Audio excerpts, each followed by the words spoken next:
सास बनी डंडे वाली भूत। शिखा की नई नई शादी हुई थी। उसका मायका और ससुराल दोनों कानपुर में ही थे, इसलिए उससे मिलने उसके भाई अक्सर आते जाते रहते थे। ये बात शिखा की सास मीना को बिल्कुल पसंद नहीं थी। मम्मी जी, आज राहुल भैया आ रहे हैं। कौन, तेरे चाचा का लड़का? जी मम्मी जी। अरे पर वो तो दिल्ली में रहता है ना। हाँ मम्मी जी, उन्हें कल सुबह दिल्ली के लिए निकलना है, तो वो आज मुझसे मिलते हुए कल सुबह यहीं से निकल जाएंगे। हमने तो धर्मशाला खोल रखी है ना। कुछ कहा क्या मम्मी जी? मैंने कहा हाँ हाँ, आने दे तेरे भैया को, जम कर खा। अब तो कुछ करना ही पड़ेगा, इससे पहले कि मेरा घर धर्मशाला बन जाए। ये कैसी बातें कर रही हो मीना? सच ही तो कह रही हूँ। अभी इसकी शादी को साल भर भी नहीं हुआ और आए दिन इसके घर वाले आ धमकते हैं। अरे तो क्या हुआ, वो इसी शहर में रहते हैं तो हाल चाल लेने आ जाते हैं। इस बार मैं उनका हाल और चाल दोनों ही बिगाड़ दूंगी। अब बहुत हो गया जी। अरे ये कैसी बातें कर रही हो, हे भगवान। बस आप तो देखते जाइए। शाम को राहुल आता है। नमस्ते आंटी, कैसे हैं आप लोग? हम लोग तो ठीक है, तुम कैसे हो बेटा? मैं भी अच्छा ही हूँ आंटी। बस आज रात के बाद नहीं रहोगे। चलिए भैया, मैं आपको हमारा घर दिखाती हूँ।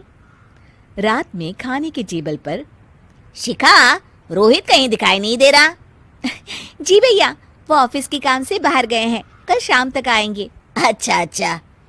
बेटा, क्या तुम भूत प्रेत में मानते हो? नहीं नहीं आंटी जी, पर अचानक आपको ये ख्याल कहाँ से आ गया?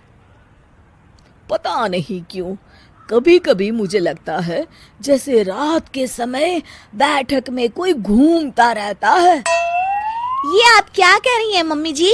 हाँ, तुम लोग घबरा ना जाओ, इसलिए मैंने आज तक इस बारे में कुछ नहीं कहा। ये आपका वहम होगा आंटी जी, ऐसा कुछ नहीं होता।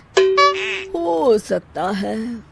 चलो अब मेरा सोने का टाइम हो गया है तो चलती हूँ मैं। शिखा बेटा, राहुल के सोने की व्यवस्था वहीं दीवान पर कर देना।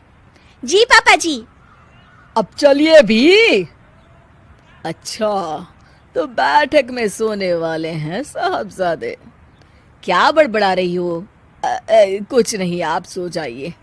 मीना और महेश के सोने के बाद शिखा और राहुल आपस में बात कर रहे होते हैं, तभी डोरबेल बजती है। अरे आप!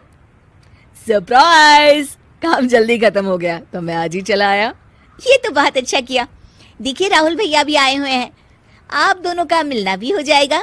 कैसे हो रोहित? मैं तो ठीक हूँ भैया। शिखा, मैं भी आज यहीं सो जाता हूँ, राहुल भैया से बातचीत भी हो जाएगी। अच्छा अच्छा ठीक है।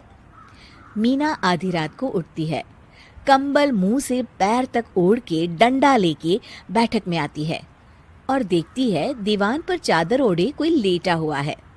देखो तो कैसे मजे से सो रहा है बहन के ससुराल में। मीना ताबड़तोड़ 4-5 डंडे मार देती है। अरे मर गया, अरे बचाओ बचाओ, कौन है? मीना जल्दी से अपने कमरे में भाग जाती है। हे भगवान, ये मैंने क्या किया?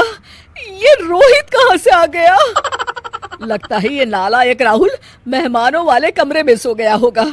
आज तो इसकी खैर नहीं। उधर बैठक में, अरे क्या हुआ रोहित? मैं बाथरूम में था, तुम्हारे चिल्लाने की आवाज सुनी। पता है भैया, मैं सो रहा था, अचानक से कोई आकर मुझे डंडे मारने लगा। ये क्या कह रहे हो? लगता है तुम भी आंटी की तरह भूत प्रेत में मानते हो। नहीं नहीं भैया, सच में कोई आया था। मैं तो जा रहा हूँ मेहमानों वाले कमरे में सोने के लिए। इस समय अपने रूम में जाऊंगा तो शिखा की नींद खराब हो जाएगी।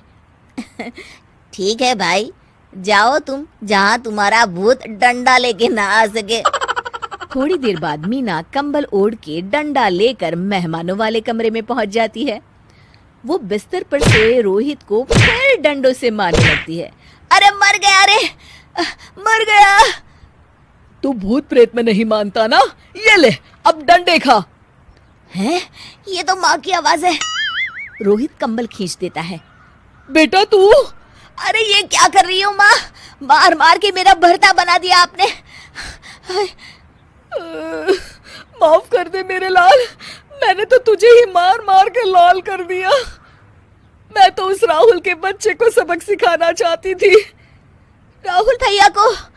हाँ बेटा, मुझे लगा अगर उसे डंडे मारूंगी तो शिखा के मायके वाले यहाँ आना छोड़ देंगे। हे भगवान, माँ, ये घर शिखा का भी है, उसके घर वाले जब चाहे आ सकते हैं। हाँ बेटा, आज मुझे भगवान का इशारा समझ में आ गया। मैं कितना गलत करने चली थी और अपने ही बेटे को चोट पहुंचा दी। अब चुपचाप जाके सो जाओ माँ, और किसी को कुछ बताने की जरूरत भी नहीं है। शिक्षा दूसरों का बुरा चाहने वालों के साथ भी बुरा ही होता है।